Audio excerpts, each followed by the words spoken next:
이경의 그 가르치심이 너무나 거룩해서 있는 곳 어디에나 탑과 같다.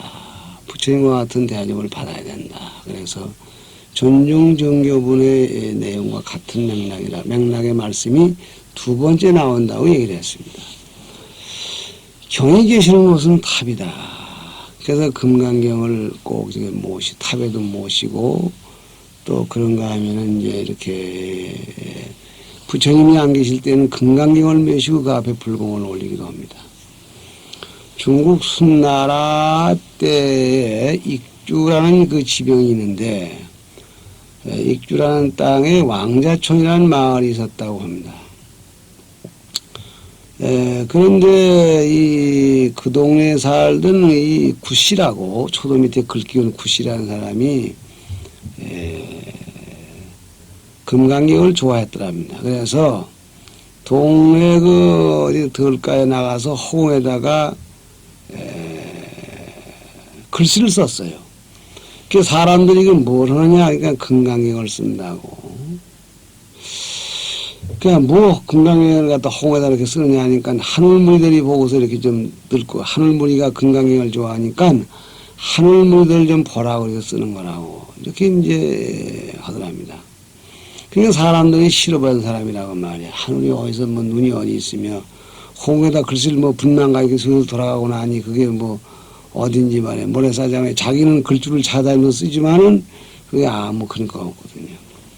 그 순나라가 끝나고 당나라가 이제 들어와서 고조 무덕연간의 서역에서 어떤 범승이 하나 왔더랍니다. 와가지고는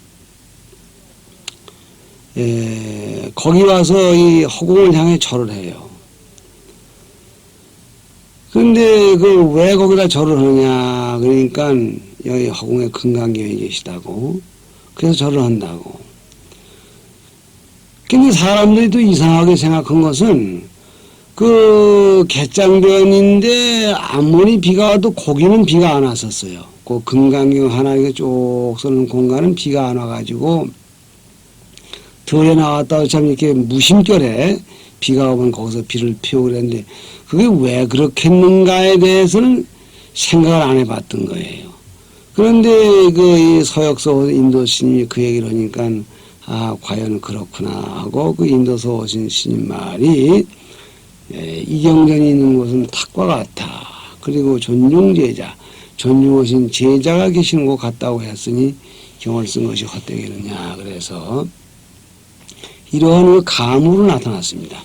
요즘 금강경글을 써서 이렇게 손수 쓰셔서 사경이라고 하는 것도 그런 공덕이 있으니까 써서 함부로 버리지 말고 둘 데가 없으면 잘 소해서 깨끗한 데가 소해서 채로 날려버리는 게 가하고 결코 경 쓴 종이를 소홀히 해서 안 된다는 것도 이게 참 이 경전 공부에 꼭 해당되는 건 얘기는 아니지만은 한 말씀 덧붙여 두겠습니다. 그래서 올해 그 정 과목으로 들어가자면은 능정 업장분이 되겠습니다. 능이 업장을 밝히게 한다. 그런 얘기네요. 이것은 이제 그 여우의 지경공덕분과 맥락을 같이 하는 얘기입니다. 말하면 품만 이렇게 15, 16으로 나누었죠.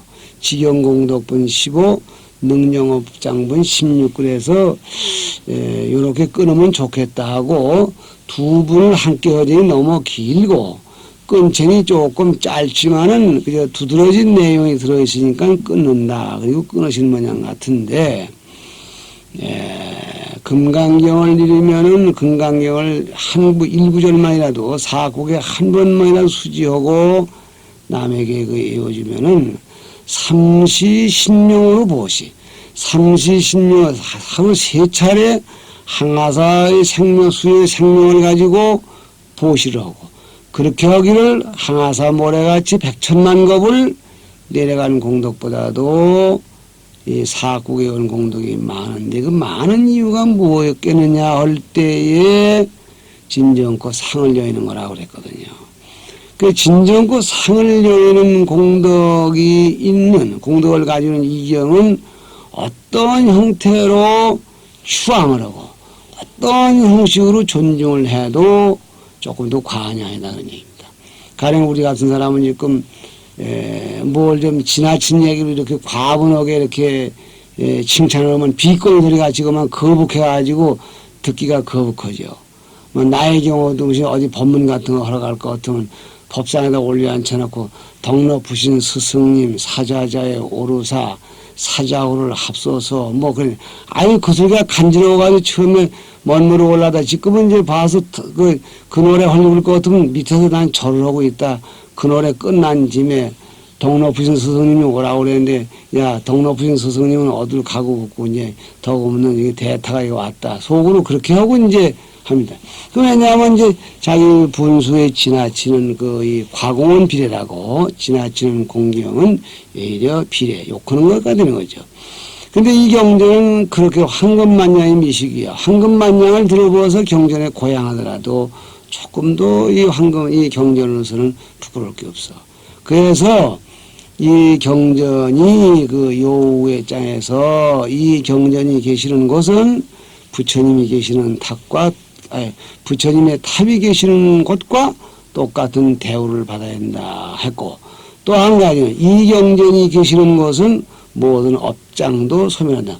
모든 업장도 소멸한다. 왜 그러냐? 업장을 소멸한다는 게 뭡니까? 업장은 결국 내가 있다는 생각, 사상에 맥혀있는 생각, 그래서 아지법집에 걸려있는 그런 집착 때문에 업장을 못 면하는데 그게 없다고 볼 때 아지법집이 어디 걸리겠어요.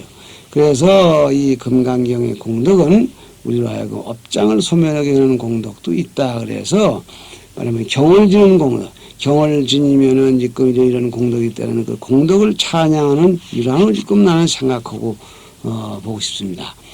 그래서 이 이상정멸군에 따른 찬탄의 말씀이 지금 지경공덕분 능정업장분에 왔다는 얘기인데 능정업장분의 얘기는 결국 금강경을 이름으로써 업장이 소멸된다 그런 얘기죠. 소멸된다. 문명 여기서 얘기는 소멸된다는 얘기에 우리가 유념을 해야 됩니다. 완전히 흔적도 없이 소멸된다면은 이건 발무임가가 되고 업장을 고정불멸하게 절대로 변할 수가 없다고 한다면 이건 운명철학이 되는 거죠. 그럼 어떻게 되느냐. 전중 위경이 나왔습니다. 무거운 걸 바뀌어서 가볍게 하는 기능이 있는 것 보이죠. 우선 본문 한번 봉독하고서 또 잔소리 좀 하겠습니다. 또 수보리야 만일 선남자 선여인이 이정을 받아 지니고 읽고 외우면서도 남에게 천대를 받으면 이 사람은 지난 세상에 지은 죄업으로 악도에 떨어질 것이오늘 그랬습니다. 뭐 여기까지를 갖다 지금 일단 끊고 한번 얘기를 하죠. 만일 어떤 선남자 선녀이 이정을 이루면 공덕이 된다는 말을 듣고 참 경상도 말로 쇠가 빠지게 이제 경을 읽었다 하죠. 그런데 경을 읽으면 읽을수록 남에게 천대꾸레가 이른다. 천대가 여러 가지가 있겠죠. 경 읽는다고 천대하는 것도 있고 불좀 읽는다고 구박받는 것도 바로 그런 겁니다. 또 그뿐만 아니라 이 경을 읽고 있는 동안에 뭐가 재수가 자꾸 없어가지고 돈이 없어 구박받도 받고 이것은 남에게 업신여김을 받는 거죠. 천대를 받으면 다시 말하면 외형적으로 볼 때 경을 읽으면 읽은 것만치 뻔때가 나야 되는데 경을 읽어도 천대를 받게 됐다고 한다면 이 사람은 지난 세상에 지은 죄업으로 금생에 당장 눈이 멀고 코가 멀고 앉은 배가 돼서 악도에 떨어져 당장 악도에 들어갈 사람인데 금생에 남의 천대를 받는 탓으로 전생의 죄업이 모두 소멸하고 금생에 남의 천대를 받아가면서 금강경을 잃은 탓으로 그 말입니다. 이거는 받은 탓으로 전생의 죄업이 모두 소멸하고 반드시 안욕따라 삼맥삼 먼 훗날에는 안욕따라 삼맥삼을 얻게 되리라. 그렇게 믿어라 그런 얘기예요. 이 얘기가 왜 필요하냐 이 말이야. 왜 필요하냐. 저 위에서 이 금강경을 통해서 금강경에 대해서 믿는 마음을 거슬리지 않으면 제일 희유공덕이 이루어진다고 했는데 제일 희유공덕까지는 모른다 하더라도 금강경을 읽으면은 최소한도 업장이 소멸된다 그런 얘기죠. 그것이 바로 금강경에 대한 찬양이요, 교량 공덕이다. 그 말입니다. 그럼 우리가 지금 얼른 좋은 일 조금 했다고 좋은 일이 안 나타난다. 공덕이 안 나타난다. 이걸 가지고 원망할 것이 아니라 전에 지은 업장이 아주 흠하게 나타날 것인데 금생에 경을 만난 탓으로 요만치로 끝났다. 속담에 눈이 멀어도 그만하기 다행이라는 생각으로 우리가 불행한 쪽으로만 생각하지 말고 나를 다행스러운 쪽으로 생각하고 모든 그 고마움을 경전으로 돌려야 됩니다. 다시 넘어가겠습니다. 199페이지. 수보리야 나는 지난 세상에 지나간 세상 한량없는 아승지가 없동안 연등분을 만나기 전에 4천만억 나유타 부처님을 만나서 모두 고향하고 받들어 섬기며 그냥 지내 보낸 적이 없음을 기억하거니와 만일 어떤 사람이 이 다음 말법 세상에 이 경을 받아 지니고 읽고 외워서 얻는 공덕은 내가 부처님께 고향한 공덕으로는 100분의 1에도 미치지 못하며 1000분의 1에도 미치지 못하며 10,000분의 1, 억분의 1에도 미치지 못하며 산수나 비유로도 미칠 수 없느니라 그랬습니다. 요거는 이제 당신께서 지난 세상에 지은 공덕보다 많다 그런 얘기죠. 저 위에서 연등부처님 만난 것은 연등부처님께 얻은 법이 없다는 얘기를 하기 위한 것이고 여기서 연등부처님께 지은 공덕 얘기하는 것은 연등부처님을 만나 뵙고 섬긴 공덕이 아무리 많다 하더라도 오늘날 이 경을 이루는 공덕만 못하다 이렇게 얘기를 했습니다. 당신 같은 분이 연등부처님 뵙고 섬긴 공덕으로 부처님이 되셨는데 그 공덕보다도 훨씬 수승하다 그런 얘기죠. 그 이유가 뭘까요? 이 경에서는 다름이 아니라 참 아상인상 중생상 수자상을 소멸하는 그런 기능이 있기 때문에 다른 어떤 공덕으로도 이 경을 미칠 수가 없습니다. 그래서 얼마만치 미치느냐? 10,000분의 1, 억만분의 1 내지 산수 비유를 했습니다. 산수라는 건 얼른 보면은 뭐 숫자로 따지는 걸로 보는데 산수라는 것도 한 숫자의 단위올시다. 비유라는 것도 숫자의 단위고 아승지도 숫자의 단위고 항아사도 숫자의 단위고 불가설, 전불가설 이거 다 숫자의 단위인데 굉장히 많은 숫자로 쳐서 그 하나도 미칠 수 없다. 이렇게 얘기를 합니다. 그 다음에 201페이지 수보리야. 어떤 선남자 선여인이 이 다음 말법 세상에서 이 경을 받아 지니고 읽고 외우는 공덕을 내가 다 모두 말하면 이 말을 듣는 이는 마음이 미치고 어지러워서 믿지 아니하리라. 그래서 이러한 것은 부처님께서 당신이 이경 찬타는 말씀을 못다 말한다. 말하면 속 시원하게 다 말할 수가 없다. 그 왜 그러냐? 말을 다 해버리면 듣는 사람들이 미치고 어지러다.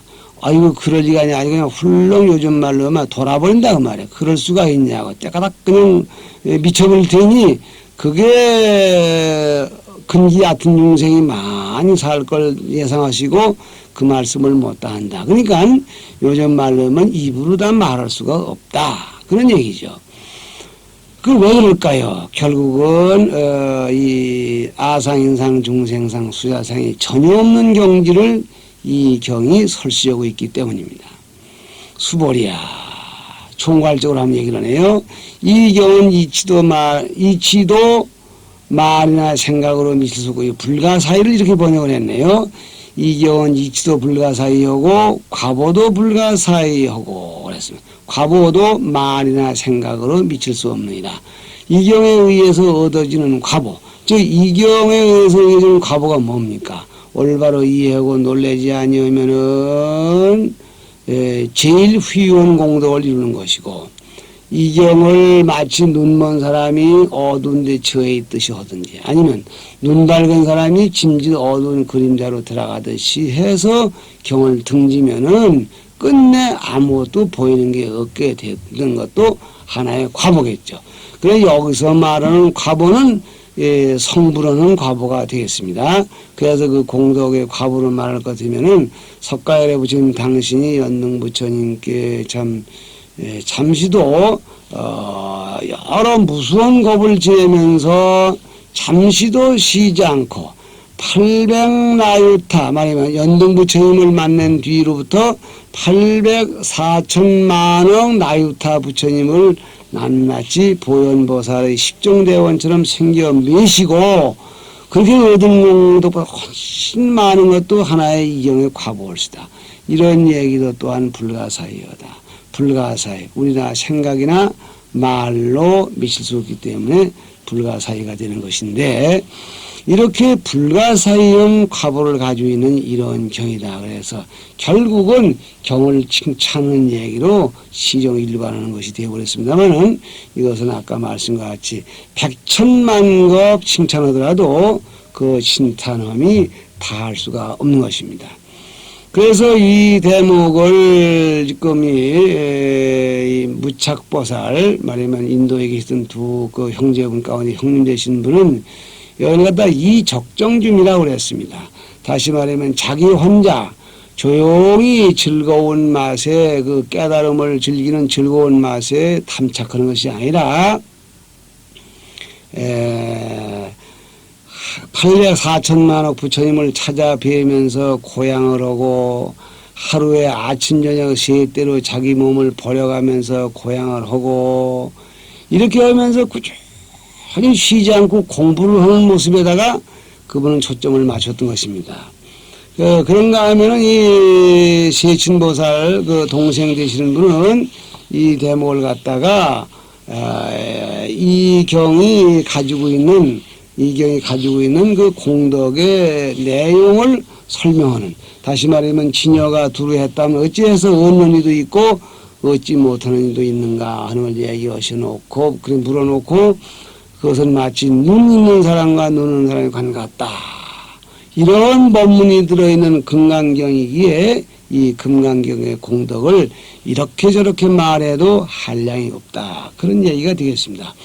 두 분이 다 어쨌든지 이 경에서 얻어지는 공덕이 금강경에 들어있는 내용이 우리에게 커다란 그 은혜를 주고 깨달음을 주기 때문에 그렇다는 말씀을 되어 있기 때문에 결국 이 사람도 이 부분을 이상정멸본에 수반되는 하나의 교량공덕, 경을 찬양하는 말씀으로 보는 것이 가하겠다. 이렇게 생각해 보는 것입니다. 그래서 이 경은 그 경 진리, 뜻도 부사이하고 경에 의해서 얻어지는 과보도 우리들의 생각으로는 헤아려 따질 수가 없는 부사이하다. 그렇게 말씀하셨지 않나 생각하는 것입니다.